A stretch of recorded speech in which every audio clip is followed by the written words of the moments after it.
topik hari ini sih sangat menarik ya, bagi pasangan yang ingin mendapatkan garis 2 ya, atau keinginan-keinginan untuk kehidupan yang lebih baik ya, untuk mendapatkan garis 2-nya itu ya. Jadi salah satu hal yang paling penting adalah dari pihak suami atau pihak istri ya. Nah, topik hari ini kita membicarakan dari pihak suaminya ya. Bagaimana kita bisa mendapatkan kualitas yang terbaik gitu loh. Nah, seperti kita ketahui, banyak orang tidak tahu ya, bagaimana sih seorang pria ya untuk mendapatkan garis kedua ya, itu harus mempunyai kualitas yang baik ya. Nah, kualitas sperma yang baik itu seperti apa sih? Jadi apa sih yang menyebabkan kualitas sperma itu menjadi tidak baik? Jadi nanti kita bahas semua ini secara lengkap dengan Dr. Reza. Jadi mulai sekarang, nah siapkanlah pertanyaan-pertanyaannya. Apa yang harus ditanyakan nanti, ya. Jadi intinya kalau saat ini, jadi ada beberapa hal yang harus diperhatikan para suami apabila ingin mendapatkan kualitas yang terbaik dari spermanya. Jadi salah satunya misalkan ya, merokok. Ya. Jadi kalau bagi para suami yang merokok, ya, itu adalah merokok itu bisa menyebabkan kerusakan dari DNA sperma. Ya. Jadi itu adalah salah satu penyebab utama, ya, kerusakan DNA sperma. Nah, kalau DNA spermanya rusak, ya otomatis kualitas spermanya tidak bagus, ya. Sehingga untuk terjadinya pembuahan itu butuh kerja keras. Sperma juga seperti itu, harus butuh kerja keras. Karena apa? Karena di dalam alat organ wanita itu dia bersifat asam. Nah, sperma yang berjalan di sana lebih cepat mati. Nah, kalau kualitas spermanya kurang bagus, maka belum sampai tujuan, belum bisa membuahi sel telur, dia akan mati dulu. Jadi makanya tidak akan terjadi proses-proses garis 2 itu. Ya, jadi seperti itulah. Itu salah satu contoh perokok. Ya, ada banyak lagi yang lainnya halnya. Seperti itu. Ya, selamat bergabung Bu Ruth ya. Dr. Agus, selamat siang. Ya, berarti tadi Dok menarik banget ya soal proses bagaimana sperma itu bisa menuju untuk diproses ya. Jadi saya kalau misalkan sebuah pasangan ingin program hamil gitu ya. Ternyata yang kemarin kan kita bahas dari segi wanitanya, betul ya dokter? Sekarang dari segi prianya, kualitas sperma, bagaimana bisa mempengaruhi reproduksi itu sendiri sehingga menghasilkan sebuah janin yang baik. Tapi yang menarik ya dok ya, dari yang kemarin kita bahas, persentase, nih diulang lagi nih dokter, bagaimana sih persentase antara infertilitas seorang pasangan itu dokter? Mungkin kan dari beberapa ini kan banyak yang baru ya dok ya, kita bisa ulang lagi kali ya dokter ya? Ya, gini. Nah, untuk mendapatkan dalam hal pasangan yang menginginkan garis 2, ya, itu harus ada kerjasama dari suami dan istri, ya. Nah, kegagalan terjadinya garis 2 ini salah satu penyebabnya adalah itu dari pihak suami, ya. Jadi dari 8 utama penyebab kegagalan terjadinya garis 2, itu satunya adalah dari pihak suami. Dan hari ini kita akan membahas hal tersebut secara detail dengan Dr. Resa Adisatria SPOG, ya. Jadi kira-kira kalau penyebab dari pria itu dia mencapai kira-kira 30% kegagalannya, ya. Penyebab kegagalannya 30% dari pihak suami. Oke, dan menariknya ya Dokter Agus, banyak beberapa orang yang belum paham. Contohnya, kualitas sperma seperti apa sih? Variabelnya apa sih? Indikatornya apa sih? Ternyata ya dok ya, di sperma itu ada morfologinya, betul ya dokter ya? Ada bentuk, Betul. jumlah, dan ada beberapa hal yang dilihat. Dok, ini menarik banget buat kita yang kaum awam ya dokter. Bagaimana sih misalnya identifikasi mengenai sperma itu sendiri dokter? Sehingga kita tuh paham gitu, karena beberapa pasangan yang awam tuh kita nggak ngerti dok. Apa sih kualitas sperma, indikatornya apa sih? Bagaimana sih cara kita melihat apakah encer, apakah kental, ataukah berapa lama dia berhubungan seksual? Itu kan sebuah hal yang tabu ya dokter ya. Mungkin kita bisa bahas singkat atau mungkin lebih mengarah pada biar kita lebih paham sedikit gitu dokter tentang hal itu. Ya, nanti untuk jelasnya sih kita akan berdiskusi dengan Dr. Resa, ya, Dr. Resa Adisatria SPOG. Nah, tapi supaya kita tahu, ya. Nah, memang sperma itu kan sama seperti ini. Dia ada kepala, dia ada badan, dia ada ekor.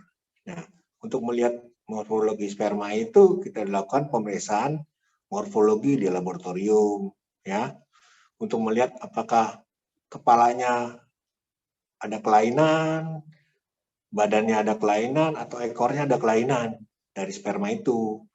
Nah, itu yang kita menentukan morfologinya, ya. Itu bisa ditentukan dalam laboratorium di bawah mikroskop, gitu. Seperti itu. Oke, menarik banget dokter. Nah, ternyata tuh ya dok ya, dari kualitas sperma yang bisa kita lihat ada bentuk, morfologi, yang dimana kita lihat jumlahnya juga ya dokter ya. Ada yang ya. berapa juta sih dok kalau misalkan sperma itu ada standarnya ya? Ya, standarnya dia lebih dari 16 juta per mili. Oke, berarti kalau dari batas itu istilahnya bisa dikatakan dia mengalami kelainan. Wah, dokter Reza sudah datang nih dokter. Iya, sorry terlambat. Selamat siang. Selamat datang dokter Reza. Ya, soalnya hari ini aku sibuk sekali. Sorry. Ya apa dok, terima kasih loh dok untuk waktunya. Ini pasien-pasien Maja udah penasaran nih dok. Ada beberapa rekan juga yang penasaran nih mengenai kualitas sperma. Tadi kita bahas bersama dokter Agus ya dok ya. Bagaimana kualitas sperma, morfologinya dokter. Dan menarik, apakah harus encer, kental? Nah kita kaum-kaum nggak tahu ya dokter ya. Mungkin bisa dialihkan langsung kepada dokter Agus dan dokter Reza. Terima kasih. Iya, terima kasih Ruth. Ya, selamat siang Bapak Ibu sekalian. Iya. Kami dari Maja Klinik akan mengadakan sedikit sesi untuk membahas permasalahan tentang antioksidan dan sperma, ya. Jadi bersama dengan narasumber kami yang cukup kompeten, ya, Dr. Resa Adisatria SPOG. Ya. Acara ini terselenggara berkat kerjasama dari Maja Klinik dengan PT Abot. Apakah Dr. Resa sudah siap? Siap. Ya, oke. Untuk tidak berlama-lama lagi, kita silakan waktu dan tempat kepada Dr. Resa untuk memulai acara ini. Ya, terima Silakan kasih. Dr. Resa. Terima kasih, tolong slide-nya, Dok. Ya. Sebentar. Slide-nya bisa ditampilkan, Dok? Iya.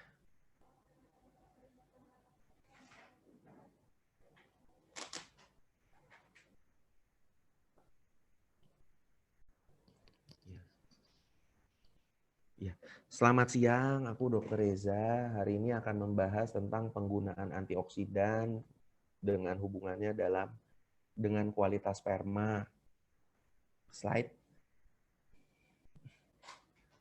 Ya. Ini jadi di berbagai negara di dunia fenomena menurunnya fertilitas pria menjadi topik hangat ya. Kita bisa lihat di sini ada berbagai artikel, ada berbagai artikel atau berita dari media-media di mana semuanya mengalami peningkatan di dalam peningkatan ketidaksuburan bagi laki-laki. Slide berikut. Ya. Lalu bagaimana dengan kita di Indonesia? Nah, di Indonesia sendiri diperkirakan kasus infertilitas terjadi pada 10-15 dari populasi usia reproduktif, dan dari semua itu faktor laki-laki atau male factor menjadi penyebab utama pada hampir dari 50 kasus. Jadi cukup banyak ya. Ini pun cukup besar angkanya. Slide berikut.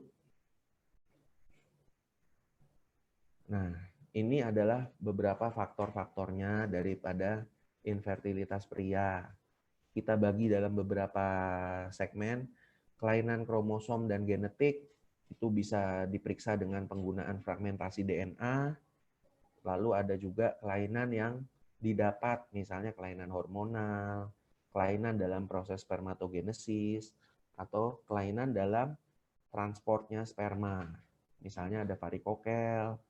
Lalu ada juga faktor gaya hidup, stres, faktor gizi, misalnya kekurangan mikronutrien, dan gaya hidup yang memang tidak sehat, seperti kurang olahraga, obesitas, merokok, dan konsumsi alkohol. Berikutnya adalah faktor lingkungan, misalnya polusi, radiasi, atau paparan kimia di tempat kerja, dan lain-lain. Slide berikut. Ya. Lalu bagaimana terapinya? Itu semua tergantung dari diagnosis supaya kita bisa mengobati dengan berdasarkan penyebabnya ya. Dan tentu saja harus dilakukan analisa sperma, bila perlu kita lakukan uji fragmentasi DNA supaya kita tahu sejauh mana parameter spermanya supaya kita bisa terpantau untuk melakukan perbaikannya antara sebelum terapi dengan sesudah terapi. Lalu bagaimana juga pengobatan kita bisa meningkatkan peluang untuk kehamilan. Dan tentu saja juga dipengaruhi oleh tingkat kepatuhannya pasien. Next. Ya. Nah, ini adalah komponen dasar dari fertilitas. Analisa sperma yang normal, kita lihat dari volumenya, 1 kali ejakulasi minimal 2-5 ml. Jumlah sperma juga diharapkan di atas 20 juta per mililiter, atau boleh juga minimal ada literatur yang mengatakan di 15-20 juta sudah cukup baik. Tapi kalau bisa lebih baik lagi kalau bisa di atas 20 juta. Lalu motilitas pada 6-8 jam setelah mengejakulasi baiknya harus di atas 40%, dan 25% dari itu harus bisa bergerak maju dengan cepat. Lalu bentuk sperma yang abnormal hanya boleh di bawah 20%, dan minimal 30% harus normal bentuknya.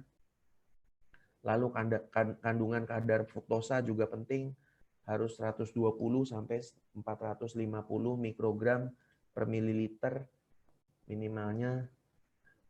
Lalu dari segi warna juga harus warna putih keruh hingga abu-abu. Bila warnanya berbeda, mungkin kita bisa curigai adanya infeksi, dan likuifaksi kurang dari 60 menit, dan pH-nya yang wajar 7,2 sampai 7,8. Bila ada perubahan pH, juga bisa dicurigai adanya infeksi, baik bakteri, ataupun ada konsumsi dari obat-obatan tertentu. Slide berikut. Ya, ini beberapa saja sperma yang abnormal. Azoospermia, yaitu tidak ada sperma dalam air mani atau kurang dari 5 juta dalam 1 milinya. Lalu ada oligospermia, yaitu jumlah sperma yang di bawah 1 juta dalam sekali ejakulasi.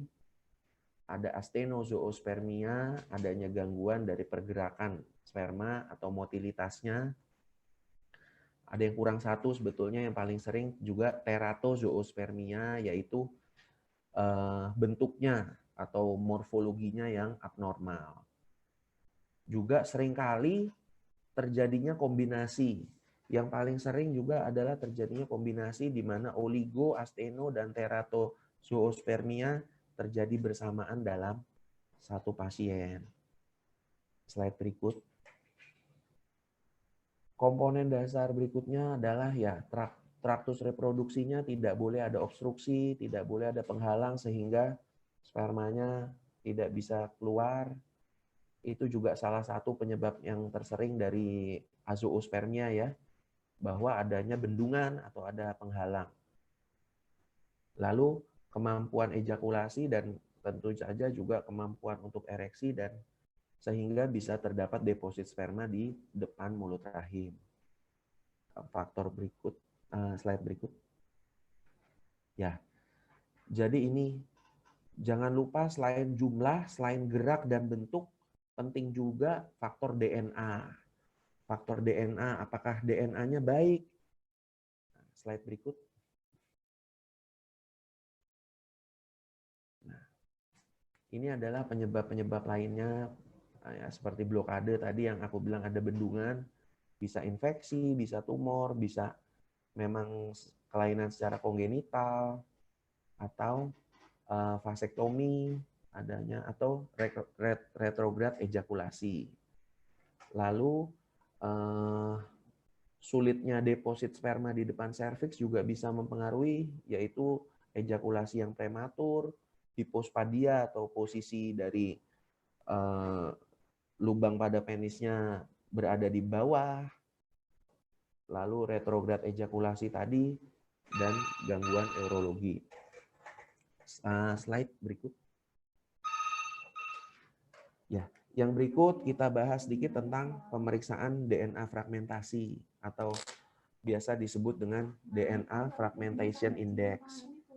Kualitas sperma paling baik dinilai melalui DNA Fragmentasi Index atau DFI. Itu karena kita dapat menilai seberapa besar kerusakan pada materi genetiknya sperma. Dan pemeriksaan ini menunjukkan derajat fragmentasi atau kerusakan DNA pada sperma, di mana sekitar 10-15% pria infertil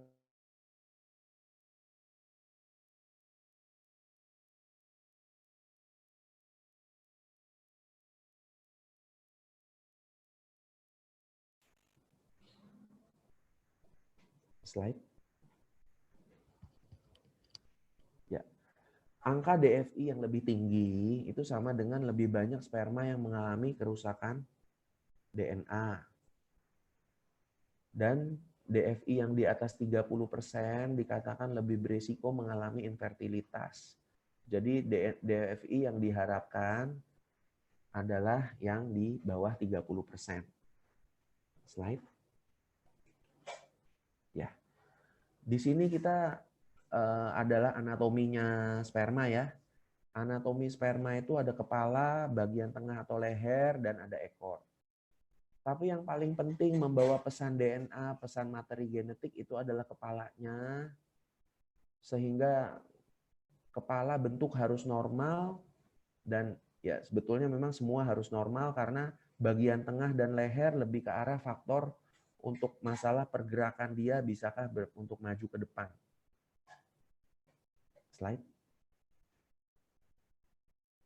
Nah, indikasi dari pemeriksaan DNA fragmentasi yaitu adalah infertilitas yang penyebabnya tidak diketahui, kegagalan implantasi berulang atau kualitas embrio yang buruk pada siklus bayi tabung, keguguran berulang, pasien yang mengalami varikokel, mengalami diabetes, yang punya kebiasaan merokok, yang berumur 40 tahun atau lebih, memiliki riwayat kanker dan sedang menjalani pengobatan tertentu.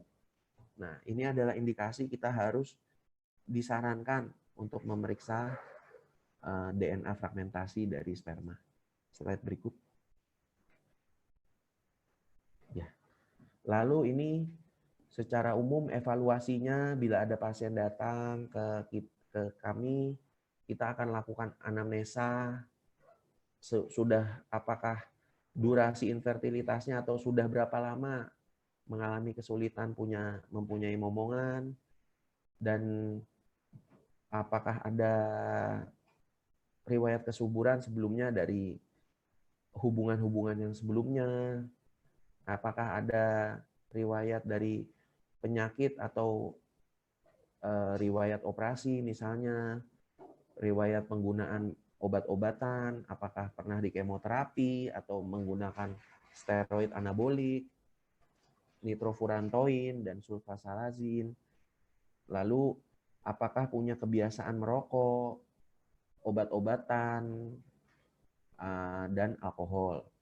Apakah ada paparan dari faktor pekerjaan, apakah kimia atau paparan panas, paparan polusi, apakah paparan radiasi, itu semua juga harus ditanyakan.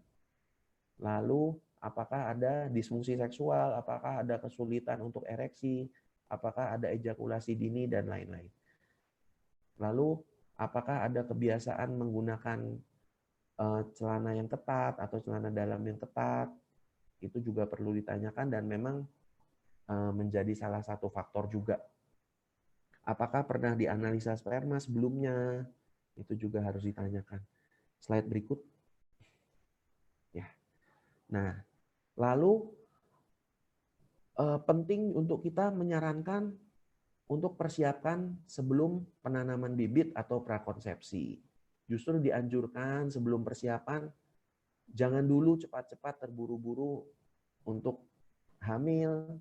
Jadi harus persiapan dulu, lebih baik pasangannya sehat, bibitnya akan sehat, kehamilannya juga akan sehat. Hal ini juga harus dilakukan oleh suami dan istri. Sudah pasti harus olahraga, kurangi berat badan yang bila overweight atau obesitas. Tentu saja diet harus tinggi protein dan sayuran. Harus stop bila ada kebiasaan buruk merokok atau alkohol. Dan kebiasaan minum manis-manis juga harus di stop. Kebiasaan makan tepung-tepung atau refined carbohydrate harus di stop karena itu merupakan proinflamasi. Pemakaian minyak-minyak yang dari biji-bijian, seeds oil dan juga trans fat juga harus dihentikan. Seeds oil itu misalnya minyak kedelai, minyak jagung, corn oil, atau sunflower oil, semua yang banyak secara umum dipromosikan sebagai minyak yang sehat, tapi ternyata itu tidak boleh sebetulnya. Slide berikut. Slide berikut. Ya. Yang berikut juga harus diperbanyak lemak sehat, nah, termasuk omega 3, butter itu sehat, juga penggunaan antioksidan. Ini sangat membantu dalam perbaikan fragmentasi DNA seperti koenzim Q10, astaxanthin, vitamin C, D, E, dan superoksid dismutase. Lalu mikronutrien yang paling penting zinc, folat, magnesium, selenium, L-karnitin, dan L-arginin, dan glutathione. Ini adalah yang mikronutrien yang paling penting untuk memperbaiki kualitas sperma. Slide berikut. Ya. Ini ada beberapa penelitian yang dilakukan Jadi perbaikan dari kualitas sperma setelah pemberian mikronutrien, dalam hal ini, dalam penelitian ini diberikan mikronutrien dalam bentuk obat plus fortil 2x1, didapatkan densitas sperma yang meningkat, volume ejakulasi yang meningkat, dan motilitas yang progresif meningkat juga, morfologi yang normal juga mengalami peningkatan. Jadi di terapi setelah 6 bulan mengalami sangat signifikan perkembangannya. Slide berikut. Ya. Nah, ini juga di obat ini juga dilakukan studi oleh Sauer dan Imhoff tahun 2010 dengan diberikan pada yang varikokel dengan gejala subklinis untuk alternatif terapi. Dan setelah pemakaian selama 6 bulan terjadi 21 kehamilan atau ada peningkatan sebanyak 41,2% dan peningkatan sperma density sebanyak 11,8%, volume ejakulasi peningkatan sebanyak 15,57%, progresivitas motilitas peningkatan sebanyak 43,72%, morfologi normal juga mengalami peningkatan sebanyak 18,22%. Slide berikut. Terima kasih. Sekian dari saya. Ya, terima kasih Dr. Reza Adisatria SPOG atas pemaparannya yang cukup jelas dan sangat menarik sekali.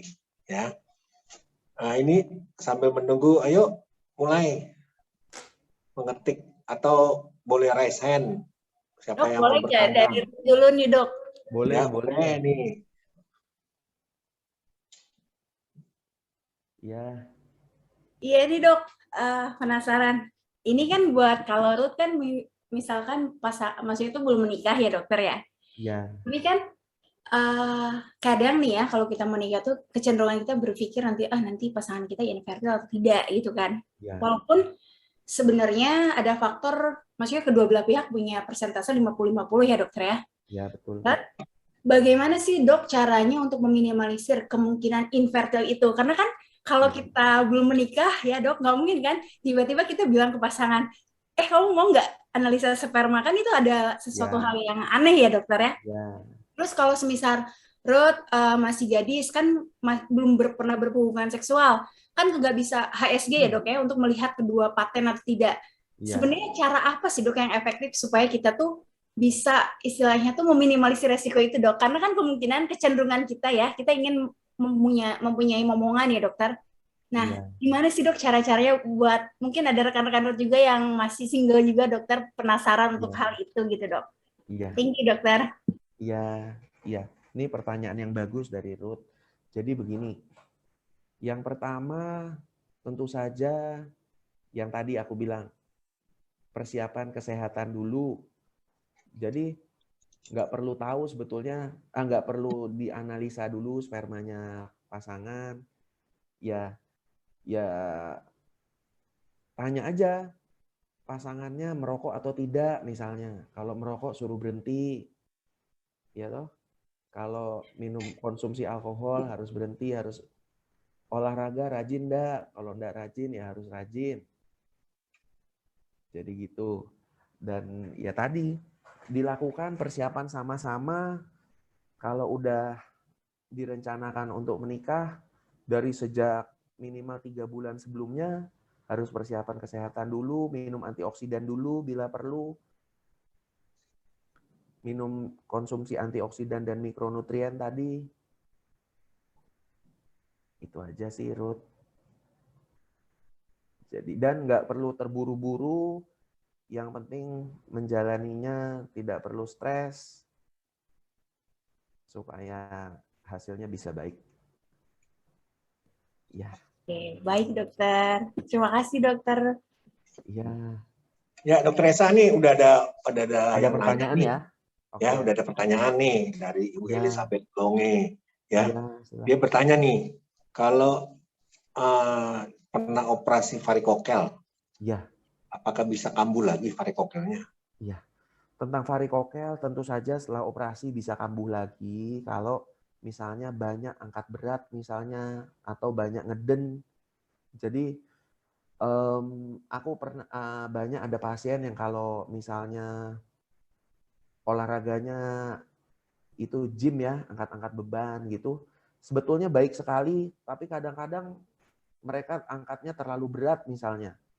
Nah, itu tuh enggak boleh. Jadi bebannya harus disesuaikan, juga diberi pelindung yang biasanya kita pakai biasanya kalau fitness harus pakai belt yang untuk menahan peningkatan tekanan intraabdomen ya. Itu harus ada sabuknya khusus, itu harus dipakai, harus digunakan. Terus juga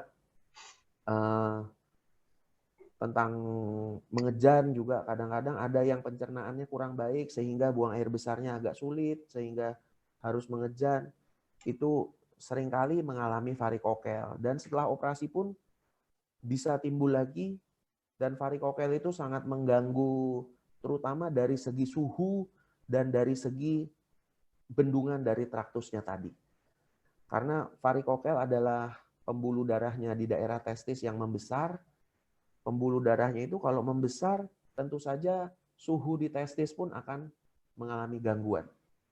Jadi ya itu sarannya.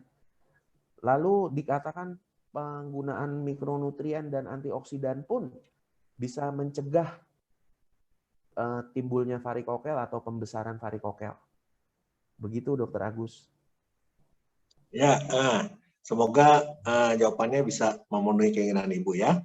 Ini ada pertanyaan berikutnya nih, Dokter Resa. Ya. Dari Matias Maksi. Tanya Ya. dok, suami saya sudah cek sperm dan Ya. hasilnya teratospermia. Ya. Bagaimana cara meningkatkan kualitas spermanya, dok? Terima Ya. kasih. Ya. Baik, terima kasih Dokter Agus. Teratozoospermia itu artinya adalah morfologi atau bentuknya dari spermanya tidak baik. Mungkin ada yang kepalanya misalnya enggak, harusnya kan normalnya lonjong, ini ada yang bulat, atau misalnya ada yang lonjong tapi lebih panjang, lebih besar atau lebih kecil. Nah, atau masalah di ekornya yang ekornya pendek atau ekornya terlalu panjang. Ada juga yang tidak punya kepala, ada yang tidak punya leher.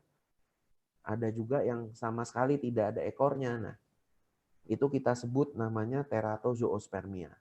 Nah, untuk memperbaiki kualitasnya tentu saja lebih ke arah kalau teratozoospermia itu lebih ke arah metabolisme yang tubuh kita, kesehatannya tubuh kita sehingga apakah tercipta DNA yang baik atau tidak.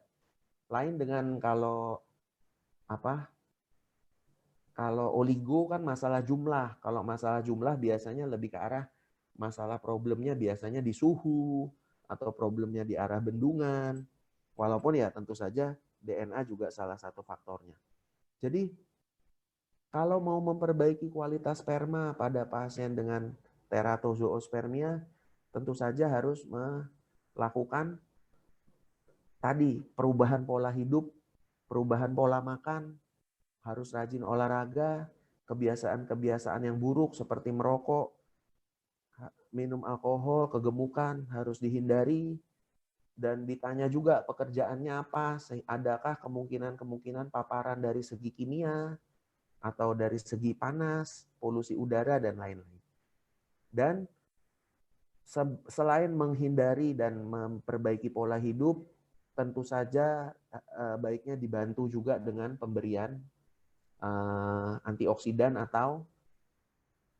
pemberian antioksidan dan mikronutrien seperti contohnya ya tadi yang penelitian tadi diberikan plus fortil 2x1 selama 3 bulan minimal sampai 6 bulan itu sangat udah terbukti juga sangat memperbaiki kualitasnya sperma, Dokter Agus. Demikian.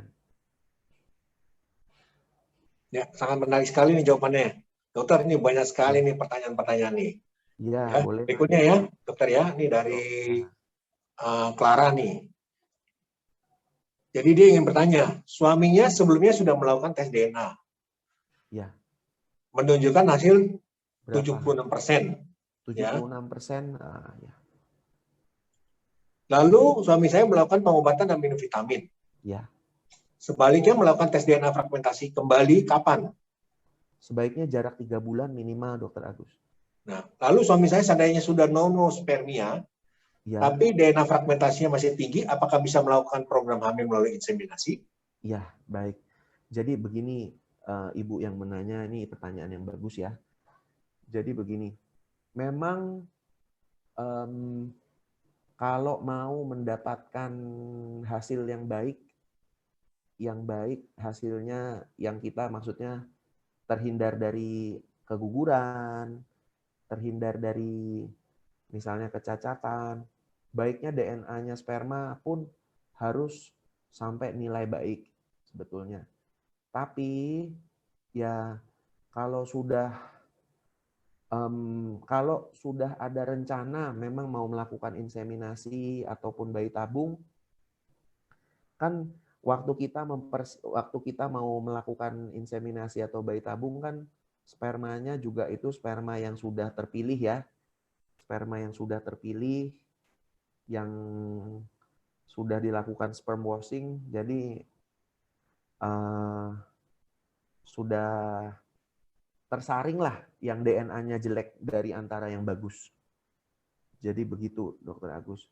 Tapi ya tetap baiknya dilanjutkan dulu pemberian mikronutriennya, antioksidannya, perubahan pola hidupnya, olahraganya, diperrajin lagi supaya dalam waktu 3 bulan lagi cek lagi, semoga DNA fragmentasinya sudah makin membaik.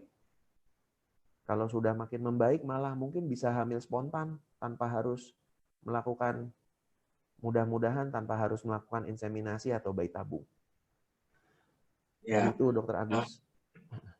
Ya, semoga jawaban ini bisa membantu Ibu Clara ya. Nah, pertanyaan berikutnya ini dari Rodianti. Jadi mau tanya dok, saat anamnesa untuk pertanyaan berapa lama tidak punya keturunan, ya. Normalnya berapa lamakah dok sampai dikatakan infertilitas? Oh iya, ya ini juga pertanyaan bagus. Aku tadi belum bahas. Jadi begini, tentang infertilitas itu adalah begini definisinya. Artinya adalah sudah melakukan berhubungan seksual secara teratur tanpa menggunakan KB selama 1 tahun. Kalau sudah lebih dari 1 tahun, itu akan masuk ke dalam diagnosa infertilitas. Jadi batas waktunya 1 tahun, Mbak Rudianti. Nah, lalu tentang itu juga ada yang infertil primer, artinya belum pernah ada kehamilan sama sekali, dan dibagi lagi jadi infertil sekunder yang sudah pernah melahirkan, namun sudah pernah melahirkan atau hamil ya, lalu terjadi infertil. Jadi selang waktunya 1 tahun, Dokter Agus.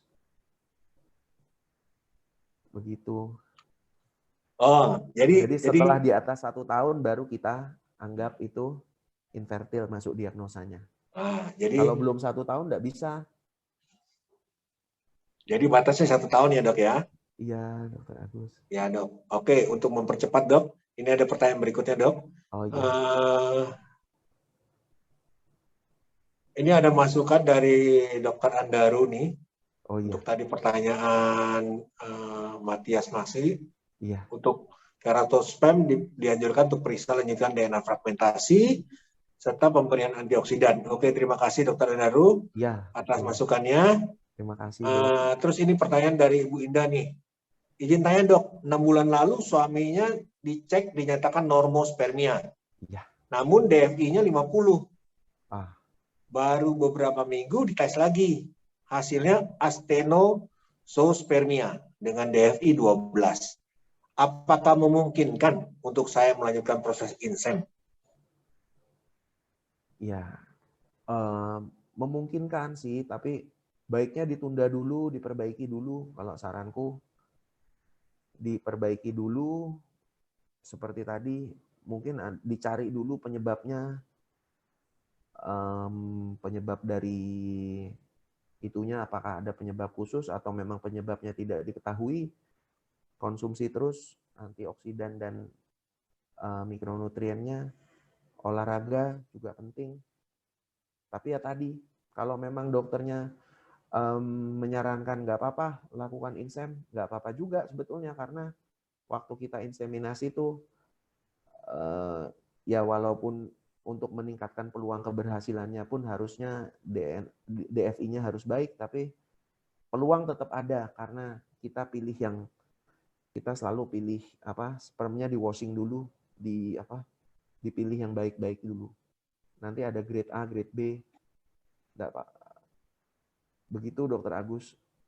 Ya, jadi untuk Ibu Indah, jadi harus lihat anjuran dokter yang Ibu Indah kunjungi, ya, dari dokter yang bersangkutan apakah bisa melanjutkan proses insemnya atau tidak, ya.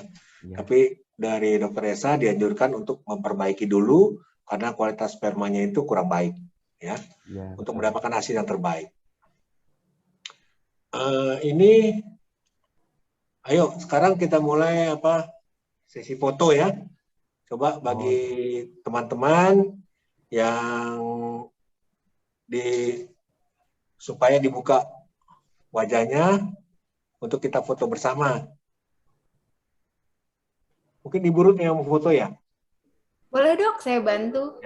Ya Ibu Ruth tolong bantu foto ya. Oke, kameranya sudah dibuka. Ya, silakan Ibu Ruth. 1, 2, 3. Satu kali lagi, 1, 2, 3. Oke, sudah Dokter. Terima kasih ya Bapak-Bapak Ibu sekalian. Masih ada waktu Ibu Ruth ini? Mungkin kesimpulan Dokter, lalu sesudah itu company profile dari admin. Kesimpulan dari seminar ini Dok. Ya, jadi kesimpulannya, jadi ini ternyata topik yang sangat menarik sekali, ya. Ini jadi banyak sekali pertanyaan-pertanyaan nih. Ini ada beberapa pertanyaan juga yang belum bisa terjawab. Nanti kita akan jawab langsung aja melalui chatnya. Jadi sangat menarik sekali ya topik ini. Ternyata dari hasil dari pertanyaan yang banyak banget ini loh. Dan pertanyaannya juga variatif ya. Ya, semoga jawaban dari Dokter Esa ini bisa membantu Bapak Ibu sekalian ya supaya mendapatkan hasil yang terbaik ya. Demikian, terima kasih Dokter Esa di Satria SPOG ya. Dan terima kasih Ruth.